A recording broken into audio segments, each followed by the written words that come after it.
ურეცეპტოდ გასაცემ მედიკამენტთა რიცხვი 372 დასახელებით გაიზარდა საქართველოს.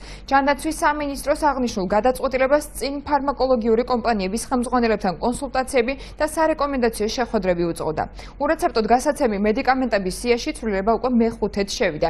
დღეს მდგომარეობით რეცეპტის გარეშე 4128 მედიკამენტი გაიცემა. დერმატოლოგიური გამოყენების ანტიბაქტერიული, ანტივირუსული, ოფთალმოლოგიური დაავადებების სამკურნალო, ყურის წვეთები, ანტიმიკოზური, მეტაბოლურ პროცესებზე მოქმედი, არასტეროიდული ანთების, ერექციის დისფუნქციის სამკურნალო, ანტიჰელმინთური და ანტიპროტოზოიული ბიოგენური სტიმულატორები, ანთების საწინააღმდეგო ანტიბაქტერიული, რეჰიდრატაციის საშუალებები და ვიტამინები, ჯამში 772 სავაჭრო დასახელების მედიკამენტი 15 სექტემბრიდან რეცეპტით გასაცემთა სიიდან ურეცეპტოდ გასაცემთა ნუსხაში გადავა.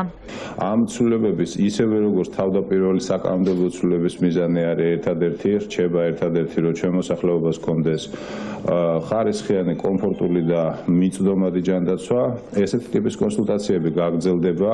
მე არაერთხელ აღნიშნავს, რომ ეს ცვლილებები არ არის საბოლოო, ეს არის ხშირი, პერმანენტული.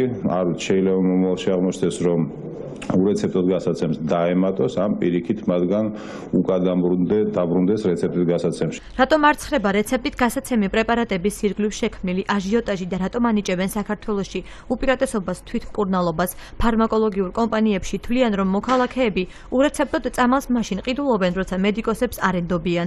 ვლადიმერ მახარაძის თქმით, ხშირია შემთხვევები, როცა მედიკოსები პაციენტებს საჭიროზე მეტ და ისეთ ძვირადღირებულ მედიკამენტებს უწერენ, რომელთა ანალოგებიც ბაზარზე გაცილებით დაბალ ფასად იყიდება. როგორც წესი, ექიმთან კონსულტაციაზე მისულავად ყოფს ექიმთან რაღაც ნაწილი ცდილობს თავს მოახვიოს უამრავი დასახელების წამალ, რომელიც მას სულაც არ ჭირდება.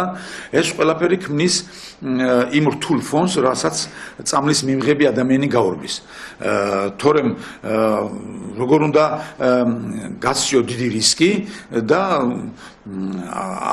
ადამიანმა თავის თავს დაუნიშნო მკურნალობა, როცა ამ სათანადო მომზადება ცოდნად გამოცდილება არ არის, ხო?